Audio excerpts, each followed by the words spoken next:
Olá, tudo bem? Agora nós vamos falar sobre a história oral. O que vem a ser a história oral? É possível a gente trabalhar com a história oral? O que você pensa sobre isso? Afirma-se que história oral é o quê? É o segmento da história que se preocupa com relatos, lembranças e recordações de pessoas, as quais, quando estimuladas, nos permitem visualizar sobre outros aspectos e ângulos a história até então contada. Ou ainda, em muitos casos, a história de grupos que foram relegados ao esquecimento. Fatos aparentemente sem significância, muitas vezes esquecidos pelos historiadores tradicionais, habitam a memória dos que recordam. Na maioria das vezes, são pessoas com histórias de vida a contar, que nos ajudam a reconstruir um olhar sobre o passado. O ato de rememorar, que se estabelece através do diálogo entre o entrevistador e o entrevistado, aproxima-se do trabalho do antropólogo. Ou seja, o entrevistador deve ser possuidor de uma habilidade de trazer de dentro para fora informações até então adormecidas. Por isso, o entrevistado deve ser estimulado a recordá-las. Daí, então, a relação de afetividade que geralmente se estabelece entre entrevistador e entrevistado em uma pesquisa no qual se trabalha com a história local. O entrevistador deve desempenhar uma espécie de investigação, como um detetive, antes da realização de uma entrevista. Nesse exercício, geralmente procura-se o quê? Levantar informações prévias da pessoa a ser questionada. Através da troca de informações, o pesquisador pode cogitar lembranças, talvez esquecidas ou relegadas. Devemos, sobretudo, estar atentos para o fato de que toda memória tem um caráter singular, já que é reconstruída partindo-se do presente. Logo, suas experiências podem ser ressignificadas. Daí o caráter particular de cada entrevista.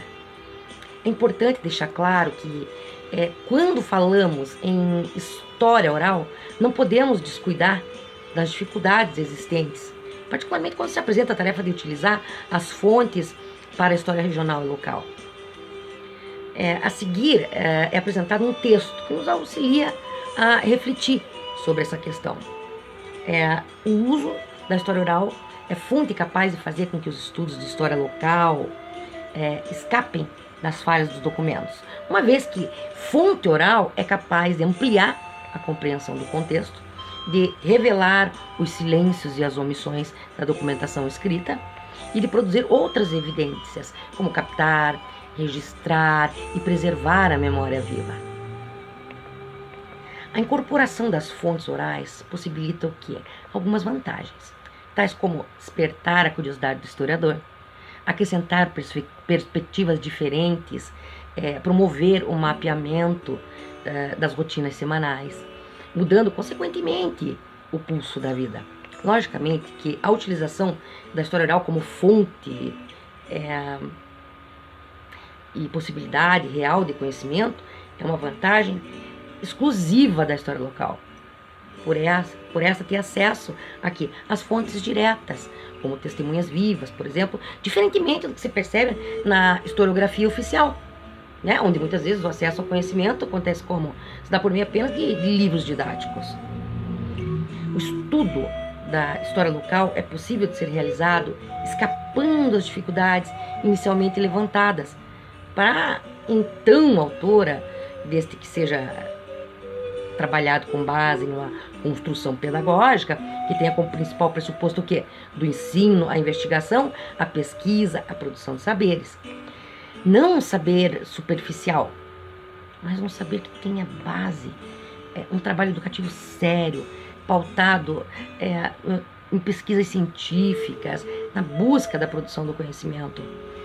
O que significa dizer que o estudo da história local requer os mesmos requisitos que o inspirado na historiografia oficial, por exemplo, para concretização dessa aprendizagem. Como a história local, a oral pode ser usada nessa história local? e utilizada principalmente no espaço escolar? Bem, a história oral é usada em escolas por crianças e jovens para conhecer a sua própria comunidade. A conversa sobre o passado recente entre jovens e idosos estreita o relacionamento e valoriza os traços culturais locais. Além do que? Além de fornecer uma nova envolvente dimensão às histórias regional e familiar, porque as integra ao todo mais amplo da memória nacional. Fornece às empresas e às instituições públicas ou comunitárias a possibilidade de utilizarem a sua própria memória e cultura como instrumentos de gestão empresarial ou institucional. Também tem sido usada em museus como um instrumento vivo para transmitir informações e tomar as posições mais interessantes e dinâmicas. É utilizada no trabalho com comunidades, bairros e grupos de vizinhança, porque além de possibilitar o registro de suas memórias, permite que processos de uma revalorização dos idosos através de um papel importante na reconstrução do passado. Olha que legal, dessa forma alarga as possibilidades dessa faixa geracional de continuar contribuindo para o desenvolvimento das comunidades locais. Para finalizar, alertamos para a importância de se pensar em ensino de história que leve em consideração as possibilidades e os limites de se trabalhar em sala de aula com vários tipos de fontes documentais, dentre elas as fontes orais, porque trabalhando com fontes diversas, os alunos tendem aqui, de uma forma direta, a serem construtores do processo histórico no qual estão inseridos. A seguir, no próximo vídeo, apresentaremos uma reflexão muito interessante sobre essas possibilidades. Muito obrigada, bons estudos!